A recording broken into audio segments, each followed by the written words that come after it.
Saat Chen Ping dan yang lainnya sedang beristirahat, ada selokan salju hanya beberapa ratus mil jauhnya dari mereka. Gao Qisheng dan semua orang di keluarga Gao sedang beristirahat. Kakak kedua, kali ini kakak tertua memintamu keluar bersamaku untuk menghentikan Nawafat dan menangkapnya. Bagus untukmu, demi ketiga gadis kecil itu, kamu membiarkanku pergi ke Kabupaten Jialing sendirian, dan pada akhirnya aku dipukuli. Sekarang toples genteng itu tidak bisa ditemukan. Jika kita tidak bisa menemukan toples genteng itu, bagaimana kita bisa menemukan harta karun klan pemurnian tubuh kuno? Jika kita kembali seperti ini, kakak pasti akan menyalahkan kita. Gao Qiji berkata kepada Gao Qisheng sangat tidak puas. Diam, sampah, jangan menyebut dirimu sampah, dan salahkan aku karena dipukuli oleh tubuh kompatibel kelas 2, beraninya kau mengatakannya di sini. Setelah kembali, saya menjelaskan kepada kakak tertua saya bahwa Anda tidak perlu membuka mulut. Jika itu benar-benar tidak mungkin, saya akan pergi ke klan pelatihan tubuh kuno dan menangkap patriark mereka. Jika mereka tidak berani bekerja sama dengan kami, saya akan menghancurkan klan pelatihan tubuh kuno. Kata Gao Qisheng dengan wajah cemberut. Melihat penampilan Gao Qisheng, Gao Qiji terlalu takut untuk berbicara lagi. Saat ini, seorang pelayan dari keluarga Gao yang diselimuti angin dan salju masuk ke dalam gua. Ada apa? Gao Qisheng bertanya dengan tergesa-gesa. Puan muda kedua, ketiga gadis itu ada di gua tidak jauh. Agar tidak mengejutkan ular itu, aku tidak mengikuti mereka. Laporan berikutnya. Hahaha, bagus sekali. Kali ini aku pasti tidak akan membiarkan mereka kabur. Sial, aku sudah mengejar mereka selama berhari-hari, tapi aku masih belum menangkap mereka. Ikuti aku untuk segera menangkap orang, selama kita menangkap mereka bertiga, kita bisa kembali, dan akan ada hadiah untuk mereka semua. Setelah Gao Qisheng selesai berbicara, dia memimpin semua orang dari keluarga Gao menuju tempat persembunyian Su Yuqi dan yang lainnya. Di dalam gua, Su Yuqi, Huo Feng dan Yu Jiameng saling berpelukan.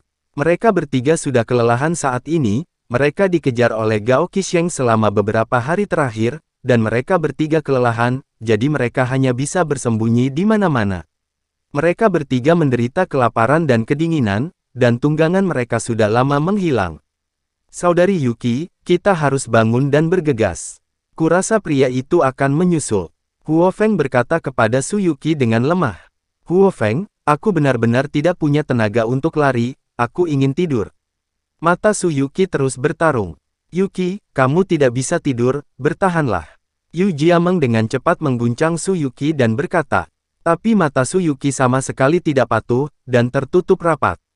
Yuqi, Yu Jia memimpikannya dan buru-buru mengguncang Su Yuqi, tetapi Su Yuqi tidak menanggapi sama sekali. Huo Feng, lihat sekilas, ada apa dengan Yuqi? Yu Jiameng berkata dengan tergesa-gesa. Melihat ini, Huo Feng bergegas menyelidiki Su Yuqi, tetapi setelah penyelidikan ini, Huo Feng tiba-tiba menjadi pucat karena ketakutan. Itu rusak, aura saudari Yuqi lemah, dan jiwa kehidupan di tubuhnya mulai menghilang. Huo Feng menjadi pucat karena terkejut dan berkata, bagaimana ini bisa terjadi? Bagaimana ini bisa terjadi? Yu Jiameng tidak mengerti mengapa Su Yuqi tiba-tiba menjadi seperti ini padahal dia tidak terluka. Saudari Yuqi adalah tubuh roh api. Dia telah berlarian di tempat yang sangat dingin ini untuk waktu yang lama, dan dia tidak punya waktu untuk memulihkan kekuatan fisiknya. Sekarang udara dingin masuk ke tubuhnya, kebetulan selaras dengan tubuh roh apinya, jadi dia menjadi seperti ini. Huo Feng menjelaskan, lalu apa yang harus kita lakukan?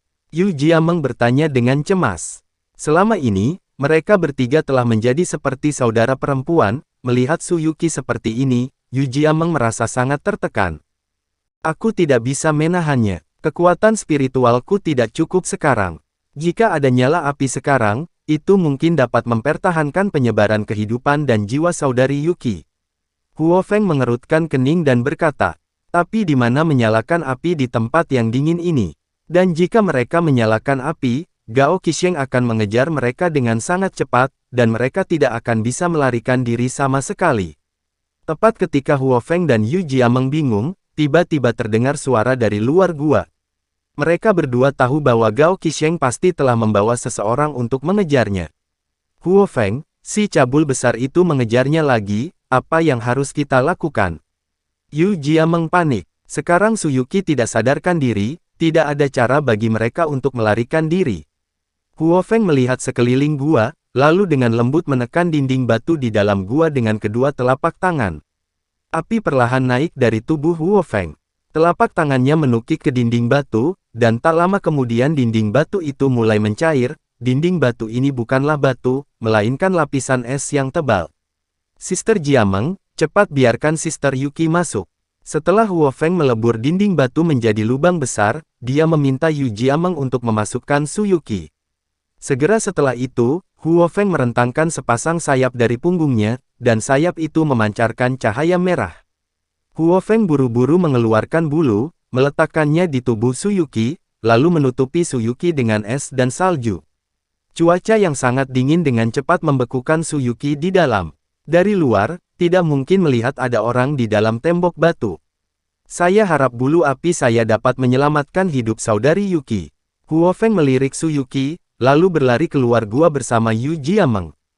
Keduanya ingin memikat Gao Qisheng dan yang lainnya ke tempat lain.